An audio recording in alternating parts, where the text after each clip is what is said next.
Jau 11. reizi aizvadīts drošības un aizsardzības industrijas vērienīgākais pasākums – Industrijas diena NBS. Pasākums pulcēja uzņēmējus, karavīrus un zemesargus, valsts institūcijas pārstāvjus, rīcību politikas veidotājus, pētniekus un starptautiskos partnerus.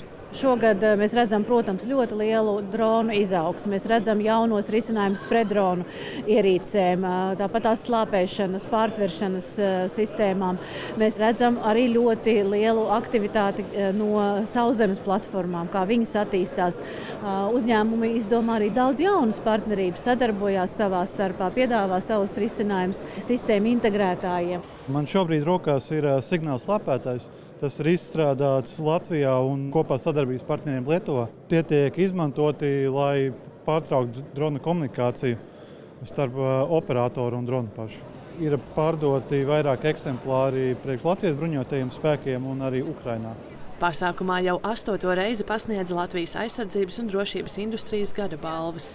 Balvu nominācijā izaugsme saņēma Edge Autonomija Rīga, kas izrādīja Latvijā un arī ASV ražotās bezpilota lidaparāta sistēmas.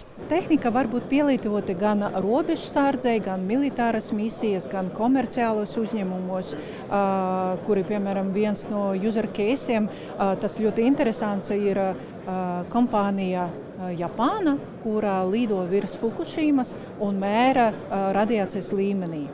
Aizsardzības industrijā savu lomu ir arī militārajai medicīnai. Balvu nominācijā izglītība saņēma Latvijas Universitātes Rīgas medicīnas koledža.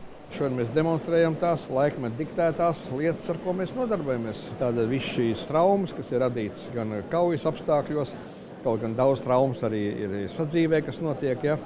Tā kā šeit arī ir viss tamponēšanas, žņaugu pielietošanas, dekompresijas krūškūravjā. Savukārt balvu nominācijā eksports pasniedz uzņēmumam, kas ražo dažādu veidu baterijas autonomām sistēmām, piemēram, droniem. 2 gadu laikā, kopš Pērkons Energy ir sācis savu darbību, tā apgrozījums sasniedzis jau vairākus 10 miljonus eiro, piegādājot produktus vairāk nekā 40 valstīm. Linda Spundiņa, Ivans Milovs, Latvijas televīzija.